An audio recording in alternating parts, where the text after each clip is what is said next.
Hello everyone, welcome back to my channel Pharmacy Archive Togetherness. Here we cover all topic related to the pharmacy. तो जैसे कि हम लोग introduction of cell पढ़ रहे थे, इसका मैंने फर्स्ट पार्ट ऑलरेडी अपलोड कर दिया है। आप उस वीडियो को सबसे पहले देख लीजिए, उसके बाद आप इस वीडियो को देखिए तो आपको बहुत इजीली अच्छे से ज़्यादा समझ में आएगा।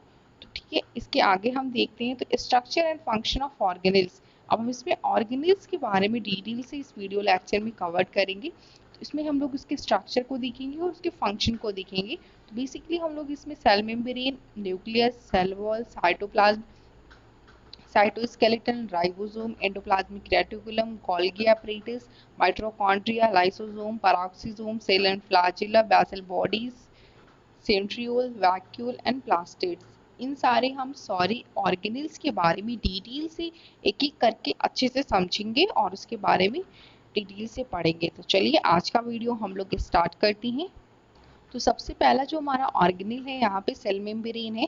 तो बेसिकली अगर आप इसका स्ट्रक्चर देखेंगे तो हमें ये दिखता है, ये हमारा फॉस्फोलिपिड बाइलेयर होता है। इसमें हमारे दो लेयर्स होती हैं, इसको बाइलेयर बोलते हैं। फॉस्फोलिपिड की लेयर्स होती हैं, ठीक है, जो कि बनी होती है प्रोटीन्स की बनी होती है। और ये फंक्शन जो हमारे प्रोटीन्स चैनल्स होती हैं, ठीक है, तो ये हमारे फंक्शन करते हैं as a channel marker, and the receptor also contain the cholesterol which provides the rigidity। और इसमें कोलेस्ट्रॉल होने की वजह से हमारी जो सेल मेम्ब्रेन होती है उसमें हमें रिजिडिटी भी देखने को मिलती है। तो बेसिकली ये हमारी फॉस्फोलिपिड से बनी हुई होती है। फंक्शन इसका क्या है कि ट्रांसपोर्ट करने में ये हेल्प करती है, ठीक है।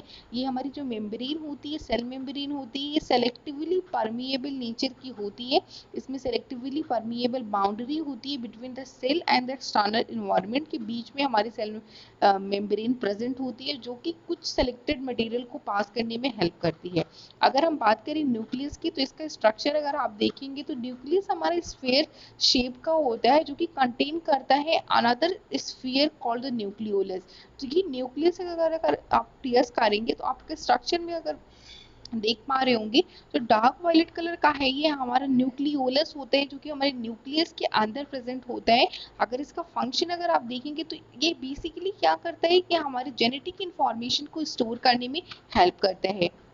और हमारा इसमें जेनेटिक इंफॉर्मेशन तो स्टोर होता ही है, साथ डीएनए स्टोर होता है हमारे न्यूक्लियस के अंदर। वो क्रोमोसोम के फॉर्म में हमारे जाके न्यूक्लियस के अंदर स्टोर होते हैं। और ये हमारी क्या करता है, ये मैनेज करता है सेल फंक्शन को। तो न्यूक्लियस हमारा हेल्प करता है कि वो पूरे सेल को मैनेज करे। तो बेसिकली ये हमारा न्यूक्लियस के बारे में हो गया। अब हम लोग सेल वॉल पढ़ेंगे। तो सेल वॉल का अगर स्ट्रक्चर देखेंगे तो ये हमारा रिजिड वॉल होती है, मतलब कि कठोर होती है, सख्त नेचर की होती है, मेड अप ऑफ सेलुलोज, ये सेलुलोज की बनी होती है। कभी प्रोटीन्स एंड कार्बोहाइड्रेट्स की भी ये बनी होती है। अगर इसका फंक्शन अगर आप देखेंगे तो ये क्या करता है कि ये बाउंड्री की तरह एक्ट करता है around the plant cell outside the cell membrane that provide the structures, ठीक है। तो ये क्या करता है, रिजिड होता है और ये सपोर्ट प्रोवाइड करता है। Cell wall basically support provide करता है, स्ट्रेंथ प्रोवाइड करता है प्लांट सेल को, क्योंकि एनिमल सेल में हमारी सेल वॉल ऑब्सेंट होती है। अब हम लोग साइटोप्लाज्म के बारे में देखेंगे। तो साइटोप्लाज्म का अगर आप स्ट्रक्चर देखेंगे तो बेसिकली ये हमारा एक फ्लूइड लाइक सब्सटेंस है, जो कि हमारे पूरे थ्रू आउट हमारे जो सेल में प्रेजेंट होता है। ये ठीक है, ये हमारा gelatin like substance, gelatin like act करते ही फ्लूइड होता है, लाइक इनसाइड द सेल, जो कि हमारे सेल के अंदर होता है, सेल मेम्ब्रेन के अंदर होता है। अगर इसका फंक्शन देखेंगे तो ये हमारा कंटेन करता है स्पेसिफिक टाइप ऑफ सॉल्ट्स को कंटेन करता है, मिनरल्स होते हैं इसमें, और कुछ हमारे ऑर्गेनिक एसिड्स होते हैं। साइटोस्केलेटन देखेंगे हमारा, तो इसका स्ट्रक्चर अगर आप देखेंगे तो ये नेटवर्क के फॉर्म में होता है। इसमें थिन फाइबर एलिमेंट्स होते हैं, जो कि मेड ऑफ होते हैं माइक्रोट्यूब्यूल से। माइक्रोट्यूब्यूल्स बेसिकली हमारे ट्यूब लाइक स्ट्रक्चर होते हैं, जो कि अंदर से हॉलो होते हैं। और माइक्रोफिलामेंट होते हैं, जो कि हमारे made of out of actin, ठीक है, जो कि हमारे थ्रेड लाइक स्ट्रक्चर होती है, जो कि एक्टिन फिलामेंट से बने होते हैं। अगर इसका फंक्शन देखेंगे, फंक्शन हमारा साइटोस्केलेटन का ये है कि ये एक्ट करता है support system for the organelles. जितनी भी हमारे ऑर्गेनेल्स होते हैं उनके लिए एज अ सपोर्ट सिस्टम ये काम करता है, और ये मेंटेन करता है सेल की शेप को। तो साइटोस्केलेटन बेसिकली हमारा थ्रेड लाइक स्ट्रक्चर होता है। इसमें हमारे माइक्रोट्यूब्यूल्स आते हैं, माइक्रोफिलामेंट्स आते हैं, जो कि एक्टिन, हमारा माइक्रोफिलामेंट एक्टिन से बना होता है। फंक्शन इसका ये है कि हमारे सेल को स्ट्रेंथ प्रोवाइड करता है, सपोर्ट देता है ऑर्गेनेल्स को और हमारे सेल शेप को मेंटेन करता है।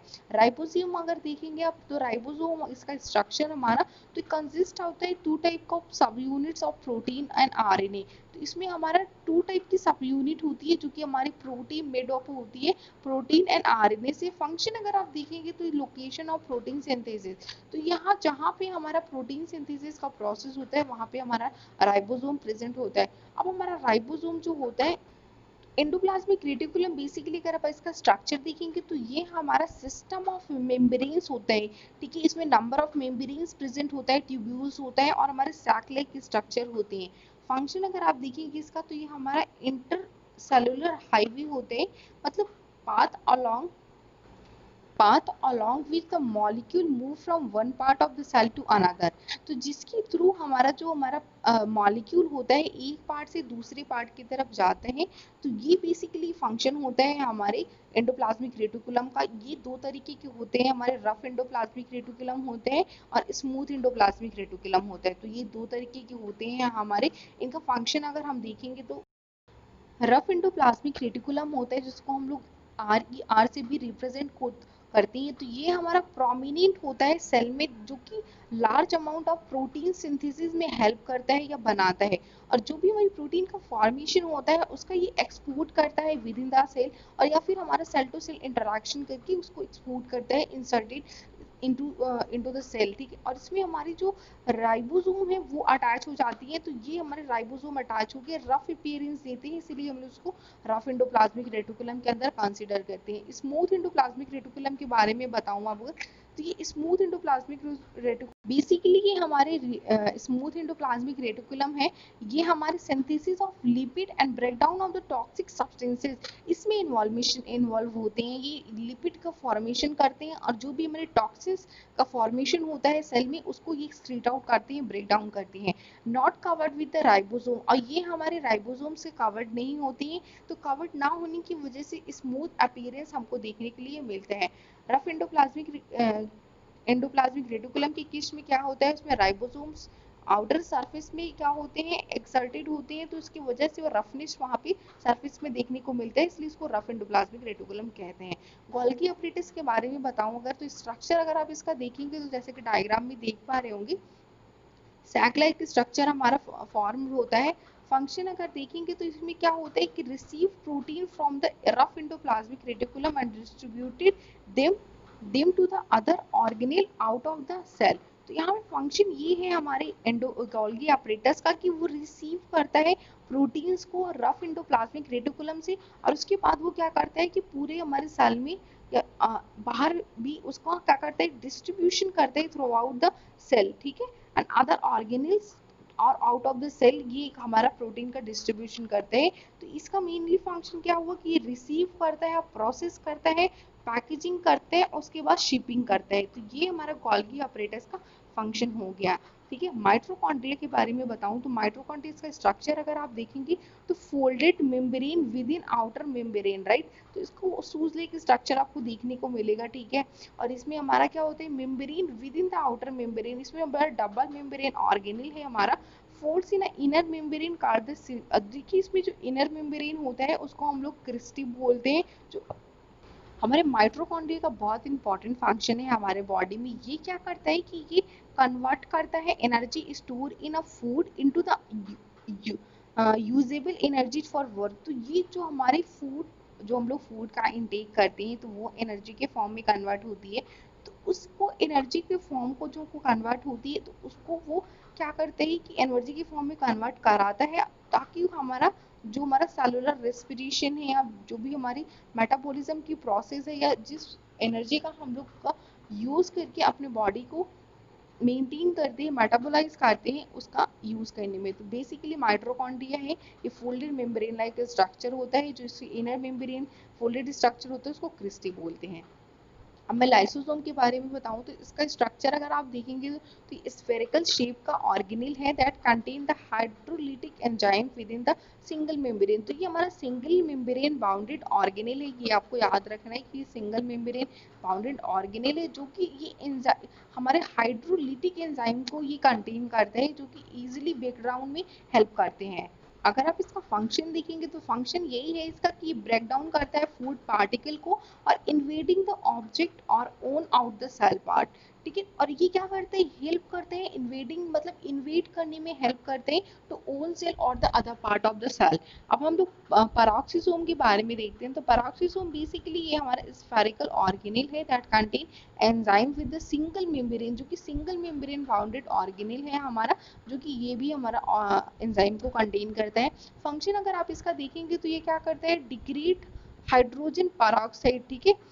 तो बेसिकली इसका फंक्शन ये है कि ड्यूरिंग द मेटाबॉलिज्म प्रोसेस जो भी हमारा टॉक्सिन्स प्रोड्यूस होता है या फिर हमारा जो भी ऐसे कंपोनेंट्स होती है जो कि हमारे बॉडी के लिए हेल्प नहीं है, टॉक्सिक है हमारे बॉडी के लिए, उसको ये डिग्रेड करता है और ये उसको ख़त्म करता है। तो ये हमारा पैरोक्सिसोम का बहुत इंपॉर्टेंट फंक्शन है कि वो डिग्रेड करते हैं। सीलिया और फ्लैजिला के बारे में बताऊं तो ये हमारा स्ट्रक्चर है, हियर लाइक हमारे ऑर्गेनेल है that extend from the surface to the cell, जो कि सेल के सरफेस से एक्सटेंडेड पार्ट है कि बाहर की तरफ पूंछ की तरह दिखते हैं ये सीलिया और फ्लैजिला, ठीक है। When they present the large number on a cell they call the cilia, ठीक है। जब ये लार्ज नंबर में प्रेजेंट होते हैं तो हम लोग इसे सीलिया बोलते हैं।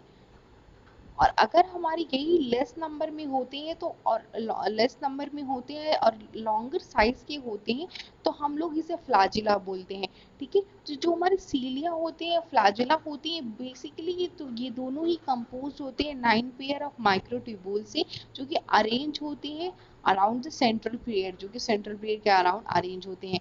फंक्शन अगर आप इसका देखेंगे तो ये सेल मोबिलिटी, मतलब सेल के मूवमेंट के लिए बेसिकली ये यूज होता है हमारा सीलिया और फ्लैजिला, जैसे कि आप डायग्राम में भी देख पा रहे होंगे कि हमारा मूवमेंट के लिए हेल्प करता है सीलिया, ठीक है। रिकवरी स्ट्रोक इसमें देखिए अरेंजमेंट देखिए 9 पेयर ऑफ माइक्रोट्यूब्यूल कैसे आपस में ये व्हील लाइक स्ट्रक्चर में अरेंज है, ये बेसिकली वो इसी का डायग्राम है। ये हमारा सीलिया और फ्लैजिला का स्ट्रक्चर ही। हमारा ह्यूमन स्पर्म जो होता है उसमें भी हमारा फ्लैजिला होते हैं, ये ओनली हमारा सेल है, ह्यूमन सेल है जिसमें कि हमारा फ्लैजिला पाए जाते हैं, ठीक है। अब मैं सेंट्रियोल के बारे में बताती हूँ। तो सेंट्रियोल अगर इसका स्ट्रक्चर देखेंगे तो ये composed of a 9 cyst of a triplet microtubules, 9 cyst of triplet microtubule से ये कंपोज्ड होते हैं, arrange in a ring fashion, जो कि रिंग फैशन में अरेंज होते हैं, राइट। तो ये हमारा बेसिकली किस फॉर्म में एग्जिस्ट करता है, तो ये पेयर के फॉर्म में हमारा होता है कि हमारा 9 सेट्स ऑफ ट्रिपलेट होता है। अब देखिए तीन तीन का तीन का होता है तो ट्रिपलेट होता है, 9 सेट्स ऑफ ट्रिपलेट होता है जो कि एग्जिस्ट करते हैं पेयर के फॉर्म में। फंक्शन अगर आप इसका देखेंगे तो बेसिकली ये सबसे ज़्यादा इंपॉर्टेंट फंक्शन होता है इसका सेल डिवीजन में, माइटोसिस जो प्रोसेस होती है उसमें ये बहुत इंपॉर्टेंट फंक्शन को प्ले करता है। वैक्यूल के बारे में बताऊं तो वैक्यूल का स्ट्रक्चर देखेंगे तो आपको सैक स्ट्रक्चर दिखेगा जिसमें कि हमारा फ्लूइड जो होता है वो प्रेजेंट होता है सराउंडेड बाय द मेम्ब्रेन, जो कि मेम्ब्रेन से सराउंड होता है। ये वेरी लार्ज स्ट्रक्चर अगर आप देखेंगे प्लांट सेल में तो ये हमारा लार्ज वैक्यूल प्रेजेंट होता है। फंक्शन इसका देखेंगे तो used for the temporary storage of the waste material, right. जो भी हमारे वेस्ट मटेरियल होते हैं, हमारा फूड का होता है, फूड उसको ये स्टोर करता है हमारा वैक्यूल। प्लास्टिक अगर आप देखेंगे तो बेसिकली हमारे 3 टाइप्स के प्लास्टिड होते हैं जो कि हमारे प्लांट सेल में पाए जाते हैं। इसमें हमारा क्लोरोप्लास्ट आता है, क्रोमोप्लास्ट आता है, ल्यूकोप्लास्ट आता है। तो क्लोरोप्लास्ट में हमारा ग्रीन स्ट्रक्चर होता है, discuss in the next video. Chromoplast जो होता है हमारा ये बेसिकली सिंथेसिस और स्टोरेज ऑफ पिगमेंट में हेल्प करता है। ल्यूकोप्लास्ट जो होता है ये स्टोर करता है food such as the starch, protein and lipids, तो ये इनका स्टोरेज करने में हेल्प करता है। स्ट्रक्चर अगर आप देख रहे होंगे तो हमारे रेड पेपर है, ये देख लीजिए यहाँ पे आप, फ्लावर है, राइट। ये हमारा ल्यूकोप्लास्ट का स्ट्रक्चर है, ये हमारे प्लास्टिड्स में प्रेजेंट होती हैं। ये हमारी एनिमल सेल है, जैसे कि आप डायग्राम में देख पा रहे होंगे, ये हमारी एनिमल सेल का डायग्राम है। ये हमारा प्लांट सेल का डायग्राम है, इसको आप ड्रॉ कर लीजिएगा। इसको मैं डिटेल में जब बताऊंगी तो आपको इजीली हेल्प होगा समझने में इसको। Thank you for watching my video, please do like and subscribe to my channel to watching these types of video. Thank you for watching this video again.